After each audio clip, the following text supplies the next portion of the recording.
નમસ્કાર વિદ્યાર્થી મિત્રો, હું શ્રેયસ વિદ્યાલયથી કિરણબેન. આજે આપણે ધોરણ 8 વિષય સામાજિક વિજ્ઞાન વિષયાંક પ્રકરણ 3 ભારતમાં રાષ્ટ્રવાદ ભાગ 1. પ્રકરણ 3 ભારતમાં રાષ્ટ્રવાદ. વિદ્યાર્થી મિત્રો, રાષ્ટ્રવાદ એટલે શું? રાષ્ટ્રવાદ એટલે કે પોતાના રાષ્ટ્રીય પ્રત્યે એકાત્મકતા અને ગૌરવની ભાવના, જરૂર પડે ત્યારે પોતાના રાષ્ટ્ર માટે તન મન ધન ન્યોછાવર કરવા માટેની તત્પરતા, તૈયાર રહેવાની ભાવના, જેને આપણે રાષ્ટ્રવાદ તરીકે ઓળખી શકીએ. તો કે ભારતમાં રાષ્ટ્રીય જાગૃતિના પરિબળો, ખાસ કરીને ઈસવીસન 1857નો સ્વાતંત્ર્ય સંગ્રામ બાદ વિકાસ પામ્યા. લોકોમાં જાગૃતિ આવી રાષ્ટ્રવાદ પ્રત્યેની. તો કે આ જે રાષ્ટ્રવાદની સૌપ્રથમ ઉદ્ભવ ક્યાં થયો? તો કે આધુનિક સમયમાં રાષ્ટ્રવાદનો સૌપ્રથમ ઉદ્ભવ યુરોપમાં જોવા મળ્યો. નવ જાગૃતિ કાળ, ધર્મ સુધારણા, અમેરિકા અને ફ્રાન્સની ક્રાંતિઓ, ઇટાલી જર્મનીનું એકીકરણ વગેરે જેવા પરિબળો યુરોપમાં રાષ્ટ્રવાદનો ફેલાવો કરવામાં ખૂબ જ મહત્વની ભૂમિકા ભજવેલી હતી. ભારતમાં બ્રિટિશ શાસન હતું, બરાબર. ભારતમાં અંગ્રેજો હતા, તે વર્ચસ્વ સ્થાપિત કર્યું હતું, શાસન કરી રહ્યા હતા. બ્રિટિશરોના સંપર્કને પરિણામે ભારતીયોના રાજકીય, સામાજિક, ધાર્મિક અને આર્થિક દ્રષ્ટિકોણમાં ફેરફારો થયા. ભારતમાં આધુનિક રાષ્ટ્રવાદને ઘડનારા પરિબળો ઊભા થયા. ભારત જે અંગ્રેજોની ગુલામી કરી રહ્યું હતું, એ અંગ્રેજોની ગુલામીમાંથી સ્વતંત્ર થવા માટે જે ભારતીય લોકો હતા, ભારતીય પ્રજા હતી, તેમાં રાજકીય, સામાજિક, ધાર્મિક અને આર્થિક પરિવર્તનો આવ્યા. આપણા દેશમાં આપણું રાજ્ય એટલે કે સ્વરાજ્ય જોઈએ, સ્વરાજ્ય પ્રાપ્તિ માટે આ વિચાર દેશના શિક્ષિત અને બુદ્ધિજીવી લોકોમાં બ્રિટિશ શાસન દરમિયાન ફેલાયો હતો. તો કે અંગ્રેજો શાસનની જ્યારથી અંગ્રેજ શાસન સ્થાપિત થયું ત્યારથી જે દેશના શિક્ષિત અને બુદ્ધિજીવી લોકોમાં આ વિચાર પ્રસ્થાપિત થયો. દેશવાસીઓમાં રાષ્ટ્રીય એકતાની ભાવના જાગૃત થઈ અને આ રાષ્ટ્રવાદની ભાવના પેદા કરનારા પરિબળો કયા કયા છે? જેમાં સૌપ્રથમ છે નંબર 1 રાજકીય પરિબળો. તો વિદ્યાર્થી મિત્રો, રાજકીય પરિબળોમાં કઈ કઈ બાબતોનો સમાવેશ થાય છે?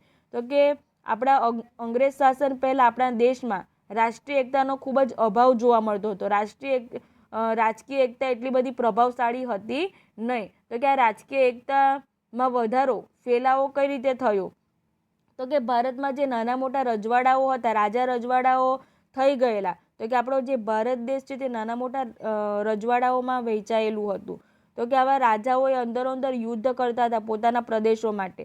આ બધું જે અંગ્રેજોએ નિરીક્ષણ કર્યું અને ત્યારબાદ તેનો લાભ ઉઠાવીને અંગ્રેજોએ ભારતના ઘણા રાજવીઓના પ્રદેશો પડાવી લીધા. તેમને હરાવીને મોટાભાગના ભારત પર તેમણે પ્રત્યક્ષ અને પરોક્ષ રીતે અંકુશ સ્થાપિત કર્યું.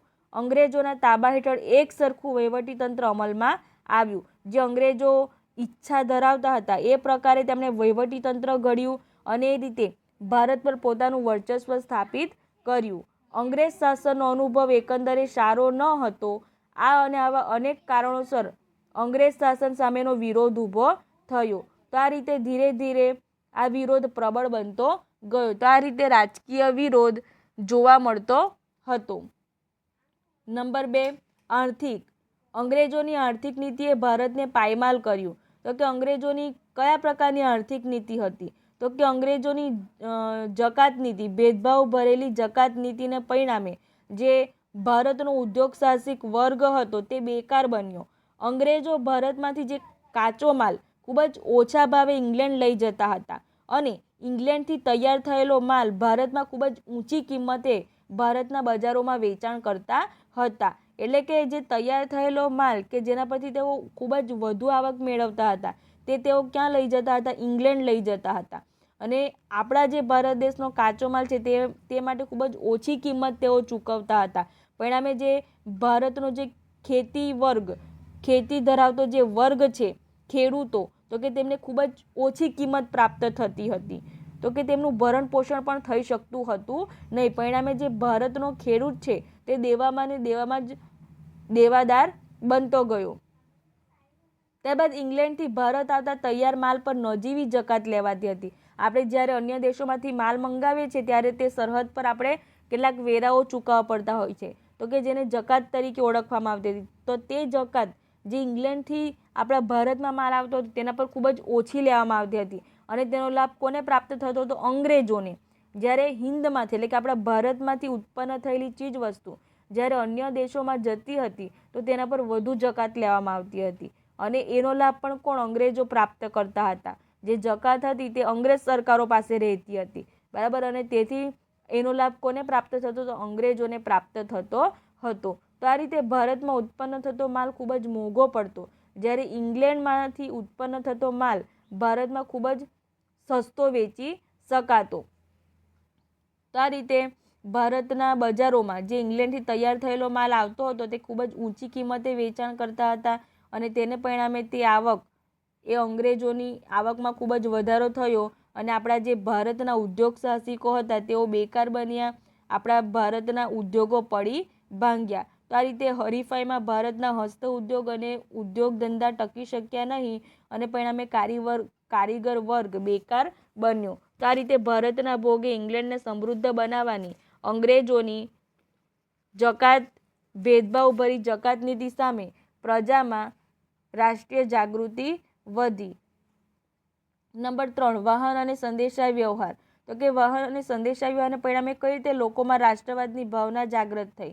તો કે ભારતમાં રેલવે, તાર ટપાલ, જમીન અને જળ માર્ગો એટલે કે જળ વ્યવહારના માર્ગો લશ્કરી, આર્થિક અને રાજકીય કારણોસર વિકસાવવામાં આવ્યા હતા. અંગ્રેજોએ આપણા ભારતમાં રેલવે, તાર ટપાલનો વિકાસ કર્યો હતો. શા માટે? કારણ કે ઇંગ્લેન્ડથી તૈયાર થયેલો માલ આપણા ભારતના બજારોમાં પહોંચાડવા માટે અને ભારતમાંથી જે કાચો માલ છે તે ઇંગ્લેન્ડ લઈ જવા માટે રેલવેનો વિકાસ કર્યો હતો, રસ્તાઓનો વિકાસ કર્યો હતો, જળમાર્ગોનો વિકાસ કર્યો હતો. એ ઉપરાંત તાર અને ટપાલ આપણા દેશમાં દરેક જગ્યાએ પોતાની તમામ પ્રકારની માહિતીઓ પહોંચાડવા માટે તાર અને ટપાલનો પણ વિકાસ કર્યો હતો, જેનો લાભ કોને પ્રાપ્ત થયો? ભારતની પ્રજાને પણ પ્રાપ્ત થયો. તો કે આ સાધનોની ઝડપી વિકાસથી વિશાળ દેશના માનવી એકબીજાની નજીક આવ્યા. કારીગર અને વેપાર વર્ગ ધંધાર્થે એકબીજાના પ્રદેશોમાં જવા લાગ્યા. તો કે એક રાજ્યનો વ્યક્તિ બીજા રાજ્યમાં સરળતાથી જઈ શકતો હતો, તેમની વચ્ચે વિચારોની આપ લે થઈ શકતી હતી. એ ઉપરાંત અનેક પ્રકારના સંપર્કો વધવા લાગ્યા, જેમ કે જ્ઞાતિ, કોમ અને પ્રદેશના ભેદભાવો પણ ઓછા થયા. રાષ્ટ્રીય નેતાઓ તેમના વિચારો તથા યોજનાઓ પ્રજાના તમામ વર્ગોમાં ફેલાવી શક્યા, કારણ કે તાર ટપાલ વ્યવસ્થાનો વિકાસ થવાથી જે રાજકીય નેતાઓ હતા તે પોતાના વિચારો દેશના તમામ પ્રજાઓ સુધી પહોંચાડી શક્યા. પ્રાદેશિક કક્ષાને બદલે રાષ્ટ્રીય કક્ષાની નેતાગીરી ઊભી થઈ, કારણ કે દેશના તમામ રાજ્યો કે ગામો સુધી તમામ પ્રકારની માહિતીની આપ-લે થઈ શકતી હતી, વિચારોની આપ-લે થઈ શકતી હતી, જેણે સ્વરાજની સિદ્ધિમાં નોંધપાત્ર ફાળો આપ્યો. તો કે આ રીતે રાષ્ટ્રવાદની જે ભાવના હતી તે જાગૃત કરવામાં આ વાહન અને સંદેશા વ્યવહારનો ફાળો પણ ખૂબ જ મહત્વનો રહ્યો છે. ત્યારબાદ નંબર 4, શિક્ષણ અને સાહિત્ય. શિક્ષણ અને સાહિત્યના વિકાસ દ્વારા કઈ રીતે લોકોમાં રાષ્ટ્રવાદની ભાવના જાગૃત થઈ? જેમાં ભારતીય રાષ્ટ્રવાદના ઉદયમાં અંગ્રેજી કેળવણીનો પણ મોટો ફાળો રહ્યો. તો કે અંગ્રેજી કેળવણીનો ઉદ્ભવ કઈ રીતે થયો? તો કે આ કેળવણીને કારણે પશ્ચિમની વિચારસરણીના દ્વારો ઉઘડ્યા. વિશ્વનું ઘણું બધું સાહિત્ય અંગ્રેજીમાં હતું. આપણા દેશના લોકો અંગ્રેજી ભાષા શીખ્યા, વિશ્વના પ્રવાહોથી માહિતગાર થયા.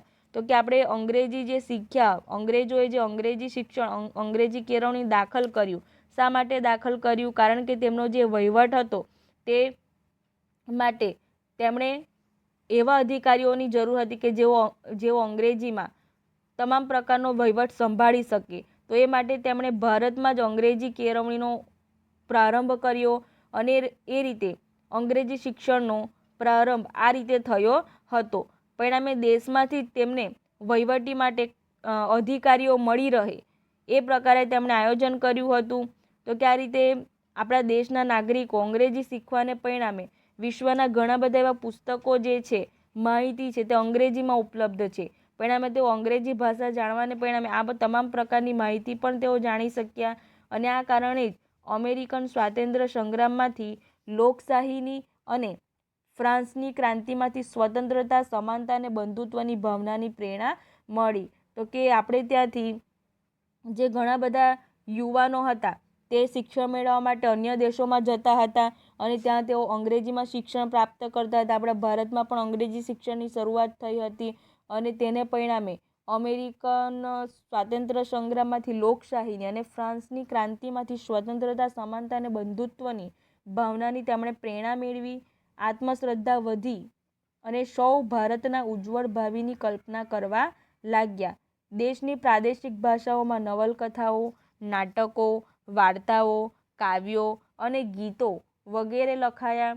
આ સાહિત્યએ રાષ્ટ્રભક્તિનો સંદેશ આપ્યો. તો આ રીતે સાહિત્યના વિકાસ દ્વારા આપણે જે દેશભક્તિની ભાવના છે તેમાં વધારો થતો ગયો. તો આ રીતે રાષ્ટ્રવાદની ભાવના વધતી ગઈ. અંગ્રેજી કેળવણીથી લાભ થયો કે ગેરલાભ? કઈ રીતે? બરાબર, અંગ્રેજી કેળવણીથી આપણને લાભ પણ પ્રાપ્ત થયો છે અને ગેરલાભ પણ પ્રાપ્ત થયો છે, તે તમારે વિચારવાનું છે. ત્યારબાદ નંબર 5, વર્તમાનપત્રો. તો કે વર્તમાનપત્રોએ કઈ રીતે રાષ્ટ્રીય ભાવના જાગૃત કરી? તો કે રાષ્ટ્રીય ચેતના ફેલાવવામાં વર્તમાનપત્રોએ પણ ખૂબ જ નોંધપાત્ર ફાળો આપ્યો છે. બંગાળ, મુંબઈ, મદ્રાસ, બીજા પ્રાંતોમાં પ્રસિદ્ધ થતા અખબારોએ સરકારની નીતિઓની ટીકા કરી લોકોમાં રાષ્ટ્રીય ભાવના જાગૃત કરી. તો કે આપણી જે 4 મહાન મેટ્રો સિટી હતી, બરાબર, દિલ્હી, મુંબઈ, કોલકાતા, ચેન્નઈ એટલે કે મદ્રાસ. તો કે આવા પ્રાંતોમાં જે સરકારની નીતિઓ હતી તેમની ખૂબ જ આકરી ટીકા કરવામાં આવી વર્તમાનપત્રોના સંચાલકો દ્વારા, સંપાદકો દ્વારા. અને એ રીતે આપણે જોયું તો કે લોકોમાં રાષ્ટ્રીય ભાવનાની જાગૃતિ ખૂબ જ પ્રબળ બની. તો આ રીતે વર્તમાનપત્રોનો પણ ફાળો ખૂબ જ વધુ રહ્યો છે. વર્તમાનપત્રોએ રાષ્ટ્રીય ભાવના કઈ રીતે જાગૃત કરી હતી, તો એ વિશે તમારે ચર્ચા કરવાની છે. ત્યારબાદ નંબર 6, ભારતનો ભવ્ય વારસો. તો કે ભારતનો ભવ્ય વારસાએ કઈ રીતે લોકોમાં રાષ્ટ્રીય જાગૃતિની જ્વાળા પ્રજ્વલિત કરી? તો કે પાશ્ચાત્ય પુરાતત્વવિદ એલેક્ઝાન્ડર કનિંઘહામ તથા તેના મદદનીશોએ ભારતના અનેક પ્રાચીન સ્થળોએ ખોદકામ કર્યું. જે પુરાતત્વ શાસ્ત્રીઓ હતા એમણે ખોદકામ કર્યું અને ભારતીય સંસ્કૃતિની ગૌરવ ગાથાના અનેક અવશેષો શોધી કાઢ્યા. જે આપણા પ્રાચીન અવશેષો હતા, આપણા પ્રાચીન સંસ્કૃતિના, એ અવશેષો શોધી કાઢ્યા. ભગવાનલાલ ઇન્દ્રજી જેવા ભારતીય પુરાતત્વવિદોએ પણ અનેક પુરાણો અવશેષો શોધીને ભારતીયોને દેશની સંસ્કૃતિની ભવ્યતાનો ખ્યાલ આપ્યો. તો કે આ રીતે આપણા ભારતની સંસ્કૃતિ કેટલી ભવ્યતા ધરાવે છે તેનો ખ્યાલ મળ્યો. પશ્ચિમના વિદ્વાનોએ ભારતીય સાંસ્કૃતિક વારસાને લગતી શોધખોળ કરી. ભારતના વિદ્વાનો પણ જોડાયા, પુસ્તકો લખાયા. ગૌરવપૂર્ણ સાહિત્ય અને સંશોધનથી દેશવાસીઓની રાષ્ટ્રીય અસ્મિતા જાગૃત થઈ. તો આ રીતે આપણો ભારત દેશ પણ સમૃદ્ધ છે તેમ જાણીને આપણા દેશના જે નાગરિકો હતા તેમના રાષ્ટ્રીય અસ્મિતા જાગૃત થઈ, રાષ્ટ્રીય એકતાની જાગૃતિ થઈ. તો અહીં તમને જાણકારી આપી છે કે પાશ્ચાત્ય વિદ્વાનો Max Muller, Wilson, Fergusson, Buhler, Fleet તથા ભારતીય વિદ્વાનો રાજેન્દ્રલાલ મિત્ર, રામકૃષ્ણ ગૌ, ભાંડારકર, હરિપ્રસાદ શાસ્ત્રી વગેરેના લખાણોએ ભારતના વેદો, ઉપનિષદો, રામાયણ, મહાભારત, ગીતા, સ્મૃતિ પુરાણો વગેરેનું મહત્વ લોકોને સમજાવ્યું. હિન્દી રાષ્ટ્રીય મહાસભા એટલે કે ઇન્ડિયન નેશનલ કોંગ્રેસની સ્થાપના. તો કે હિન્દી રાષ્ટ્રીય મહાસભા એટલે કે ઇન્ડિયન નેશનલ કોંગ્રેસની સ્થાપના કઈ રીતે થઈ? તો કે હિન્દી રાષ્ટ્રીય મહાસભાની સ્થાપનામાં ઉપરના પરિબળો અને કેટલીક પ્રાદેશિક સંસ્થાઓનો પણ ફાળો હતો. તો કે જે ઇન્ડિયન નેશનલ કોંગ્રેસની સ્થાપના કરવામાં આવી એમાં જે ઉપરોક્ત પરિબળો વિશે આપણે ચર્ચા કરી ગયા, જેમાં રાજકીય, આર્થિક, સામાજિક વગેરે પરિબળોનો સમાવેશ થતો હતો, કે એમણે ખૂબ જ મહત્વનો ફાળો આપ્યો.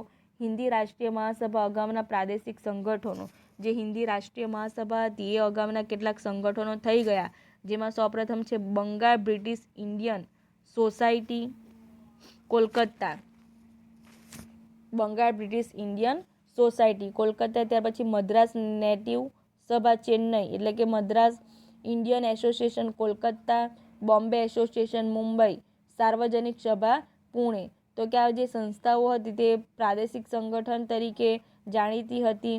ત્યારબાદ સર એલન ઓક્ટેવિયન હ્યુમ એટલે કે એઓ હ્યુમ નામના નિવૃત્ત અંગ્રેજ અધિકારીને ખાતરી થઈ ચૂકી હતી કે બ્રિટિશ સામ્રાજ્ય ઉપરથી દેખાય એટલું સલામત નથી.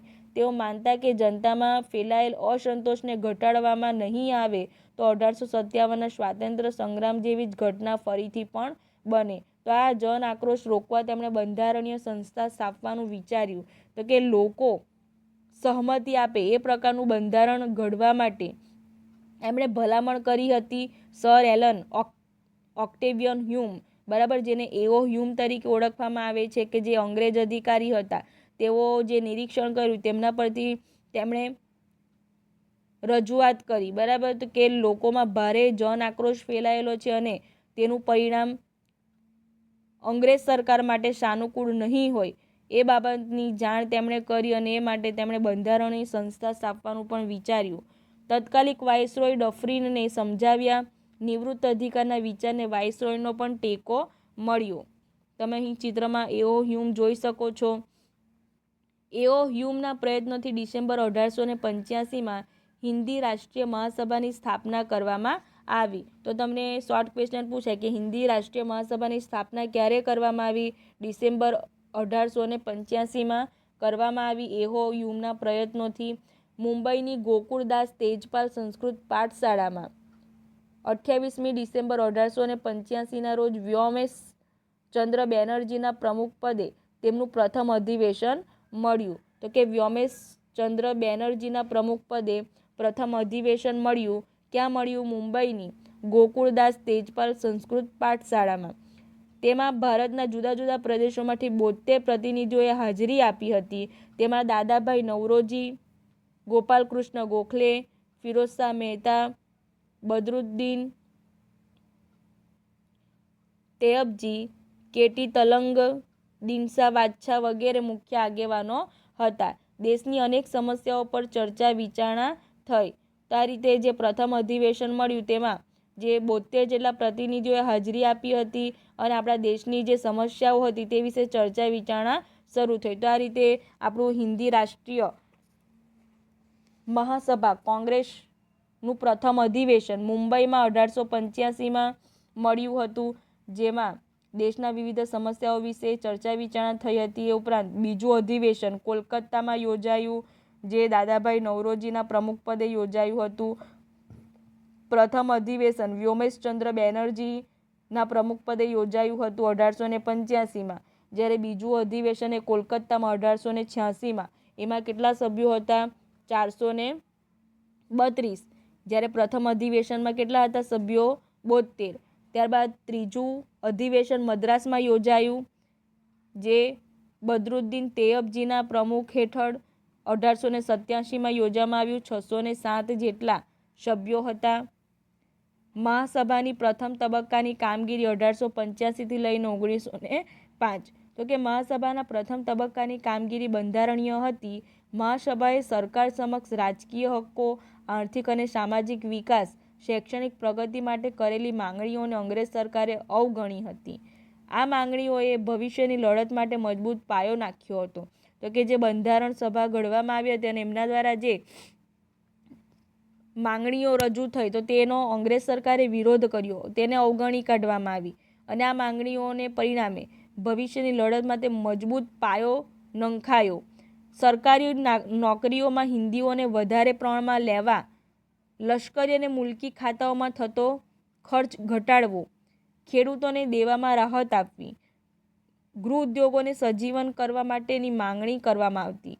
તો કે જે માંગણીઓ હતી એ આ માંગણીઓ મુખ્ય હતી. કઈ કઈ માંગણી? તો કે જે અંગ્રેજોના સરકારી ખાતાઓ હતા તેમાં નોકરીમાં હિન્દીઓને વધારે પ્રમાણમાં રાખવા, એ ઉપરાંત લશ્કરી અને મુલકી ખાતાઓ પાછળ ખર્ચ ઘટાડવો અને જે ખેડૂતો હતા તો તેમના દેવામાં રાહત આપવી, ઉપરાંત ગૃહ ઉદ્યોગોને પણ સજીવન કરવા માટે ટેકો આપવો, એ પ્રકારની માંગણીઓ હતી જેની અવગણના થઈ હતી. મહાસભા દ્વારા કેન્દ્રીય અને પ્રાંતીય ધારાગૃહોનો વિસ્તાર કરીને તેમાં 50% સભ્યો ચૂંટાયેલા રાખવા તથા કારોબારીને શક્ય તેટલી હદે ધારાસભાને જવાબદાર બનાવવી જેવા ઠરાવ પણ પસાર કરવામાં આવ્યા હતા. મહાસભાની રજૂઆતને લીધે સરકારે અખબારો પરના નિયંત્રણો દૂર કરીને વ્યક્તિ સ્વાતંત્ર્ય અને વાણી સ્વાતંત્ર્ય આપતા કાયદાઓ પસાર કર્યા હતા. મહાસભાએ શિક્ષિત વર્ગમાં રાષ્ટ્રીય ચેતના જગાવીને તેને રાજકીય તાલીમ આપી, તેનાથી ભવિષ્યના સ્વાતંત્ર્ય સંગ્રામ માટે યોગ્ય નેતાઓ મળ્યા. તો આ રીતે ભવિષ્યમાં સ્વાતંત્ર્ય સંગ્રામ માટેના યોગ્ય નેતાઓ આપણને મળ્યા. કોઈ પણ સામાજિક સંસ્થાની મુલાકાત લઈને તેની કાર્ય પદ્ધતિ વિશે ચર્ચા કરો. તો કે કોઈ પણ સારી એવી સામાજિક સંસ્થા હોય એ વિશે તમારે મુલાકાત લઈને તેઓ કઈ રીતે કાર્ય કરે છે તે વિશે તમારે જાણકારી મેળવવાની.